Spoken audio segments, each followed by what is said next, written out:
Hello everyone, welcome to another video of mine. It's Oblak, and this is another Chelsea transfer video for you guys, where I speak out all the main latest news regarding Chelsea. Big news stories. Kai Havertz, huge developments regarding him, and he's on the verge of signing that contract. It's nearly done. Deal to be completed imminently. Going to be discussing all the latest reports by the reliable journalists as well. Going to speak about the Jan Oblak interest. I know I've spoken about Jan Oblak in past, previous videos, but there are some, extra news regarding Jan Oblak and also the financial situation regarding a potential move for Jan Oblak and the goalkeeping situation.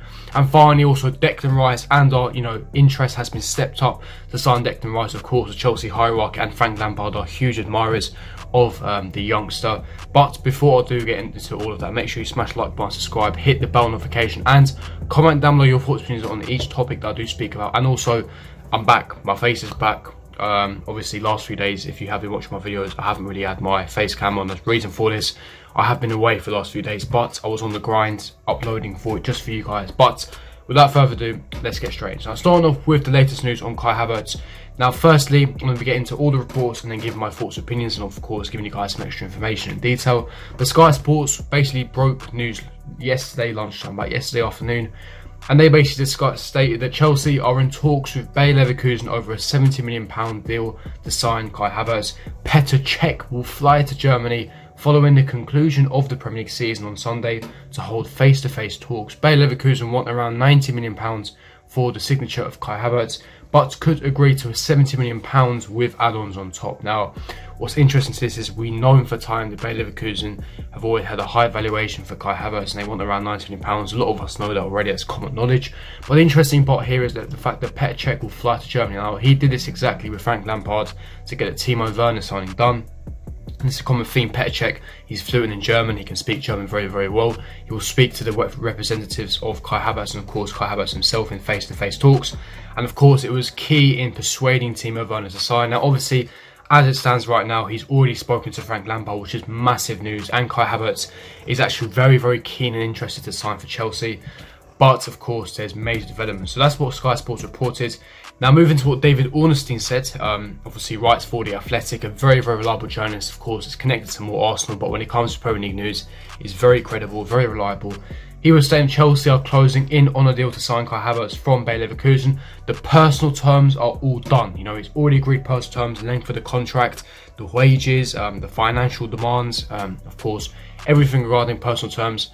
Kai Havertz has agreed, his agent has agreed to everything, so that bit's done, which is really good. Chelsea are the only club ready to pay the fee of €80 million, of course, plus add-ons added on to it afterwards. And also Havertz is very keen on the move, especially after speaking to Super Frankie Lampard. He's already held talks and conversations with Kai Havertz and Frank Lampard, and it's promising. For me, it's looking highly likely Kai Havertz will be a Chelsea player. For me, it's a wrap at this point. It's done. Chelsea are the only running at this point because of the financial situation of COVID-19 impacting Bayern Munich and of course Real Madrid. Now finally, getting into what the Italian reporter Angelo Mangiante, now probably butchers his name, however, a decent journalist, some credibility. He was saying the personal terms have already been agreed, as I've stated, is what David Ornstein also stated, between Chelsea and Kai Havertz. He only wants to join Chelsea, which is quite good news. And the Blues will make an official bid in a few days, hoping to find an €80 million agreement with Bayer Leverkusen. Now, if you ask me personally, obviously Petr Cech will be flying to Germany as soon as the Premier League season is concluded. I believe if you give it around 2 to 3 weeks, this deal will be done. I reckon between 10 to 14 days, this deal will be done. I think Chelsea will be signing Kai Havertz. It's looking promising. Remain confident, remain optimistic. It will be done. Kai Havertz will be our next marquee signing. He will be the marquee signing of the summer, in my personal opinion.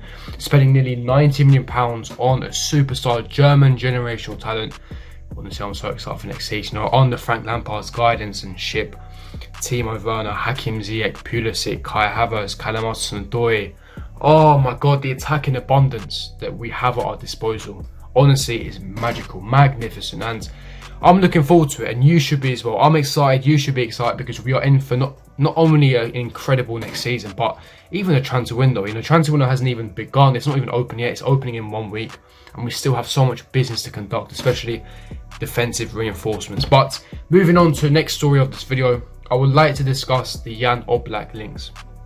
Now, I did make a video on this a couple of days ago, 2-3 days ago, but I want to give guys, a goalkeeping situation update. Now, of course, we've known for time Chelsea are trying to, offload Kepa, and we know the financial struggles of doing it. And I was reported by Matt Law, obviously a reliable journalist, as we know, writing for the Telegraph.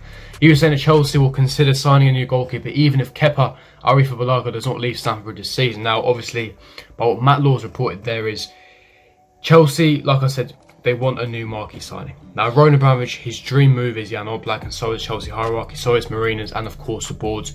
Every fan's dream is to sign Jan Oblak or Ter Stegen. However, we need to be realistic. This is not career mode. This is not, Football Manager.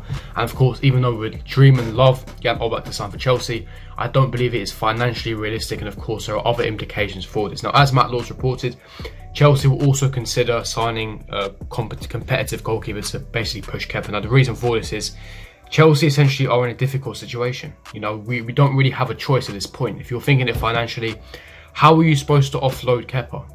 He's on £200,000 a week. He's on a long 6-year contract. And essentially, what club is going to pay anywhere near the amount of fee that we outlaid on him? And there's not much interest from other clubs. Now, obviously, the only solution you have to this is to sign a goalkeeper like an Annan or an Areola to essentially be competitive to Kepa, to push Kepa to his limits, and also act as competition, because Kepa's not really had any competition since his sign for this club. Caballero has been his only competition, and I'm sorry, that's not good enough competition anyways. I guess it would push Kepa to his limits, but Kepa's been really, really poor this season. Now, there's obviously been context and factors for that, but if you just look at his save percentages overall and just look at the statistics, he's not been good enough, full stop. And I think Chelsea would like to offload Kepa and sell him this summer immediately and sign Jan Oblak, but I just don't believe it's financially realistic. As Nizar Kinsella, who is of course a Chelsea journalist, reported, the Chelsea are of course interested in signing Jan Oblak, but again, the deal remains difficult unless they pay his release clause, and Kepa Arrizabalaga has interest from Valencia on loan. Now, the only way I see this any remotely possible, by the way, there's a slim chance of Jan Oblak signing for Chelsea this summer, is number one, we are ready to pay Jan Oblak's release clause, which is sitting at €120 million, so that in itself is an extortionate amount of money. And of course, not only that, we have to offload Kepa. Chelsea have to take the L on Kepa. We are not getting anywhere near £72 million that we outlaid on him. And of course, we're not going to be able to sell him outright this summer. Of course, as Nizar Kinsella has reported, there is interest on Valencia or loan, maybe a 2-year loan deal or a year loan deal with an obligation to buy or an option to buy, most likely. And of course, if Kepa performs, he's Basque, he's Spanish international, then I guess we could recuperate maybe even half of our money back and then potentially sign Jan Oblak. However, like I said, his wages is another barrier, because of course, why would Valencia pay £200,000 unless we subsidise his wages and paid £100,000 a week? Either way, if we're trying to sign Jan Oblak, it will cost the club financially. It could cripple the club financially. It will be insane for just one specific position. I don't see it being realistic, but we don't know. We do have Roman Abramovich, and of course, anything is possible when you have Sugar Daddy Roman as your owner. So we'll have to wait and see in that one. But what do you guys think? Would you love Jan Oblak at Chelsea? I certainly would. Who wouldn't, to be fair? If you don't want to have Oblak, please let me know as to why you wouldn't. But let's get on to the final report of this video. I want to talk about Declan Rice. Now, it was written by the journalist Gary Jacob, and he was saying that Chelsea have stepped up their interest in Declan Rice. The West London club are willing to offer Ross Barkley and Michy Batshuayi to West Ham United as part of a swap deal for the England midfielder. Now, I'm not sure about the credibility of this journalist, but what I can say is that is relatively reliable. That is in the actual piece of news that he's written there. Now, the reason why is Carefree Youth, a very reliable Twitter account, he stated that Chelsea are in informal talks with West Ham to sign Declan Rice. Of course, he's not a current priority at this moment in time. It is Kai Havertz, but they are offering, Ross Barkley, Michy Batshuayi. Hence why they were not included in the, the bench or the starting 11 against Manchester United. Michy Batshuayi has been completely frozen from the squad since Project Restart. Of course, Ross Barkley is a player Chelsea are looking to offload, and of course, Moyes has worked with him before, so there is that English roots and connection. Now, obviously, let's see how this happens. Chelsea don't want to pay anywhere near what West Ham are commanding, around £60 million, £70 million, because that's too much money, and of course, for what it's worth. But Chelsea would like to do a swap deal. Whether West Ham are keen on that, we are not too sure at this moment in time. But let's see how the story develops. Would I take Declan Rice? Yes, but what position? As a centre-back, yes, but I think in midfield we are stacked in that department. But like I said, he's a good player. He's young. He has potential. He has growth. He's already been at Chelsea. He graduated from La Cobham, so I guess it's good news in that sense. But what do you guys think? Would you take Declan Rice to Chelsea? Leave me your thoughts in the comment section below. And if you did enjoy this video, smash the like button, subscribe, hit the bell notification, and I will see you guys for my next video. Peace.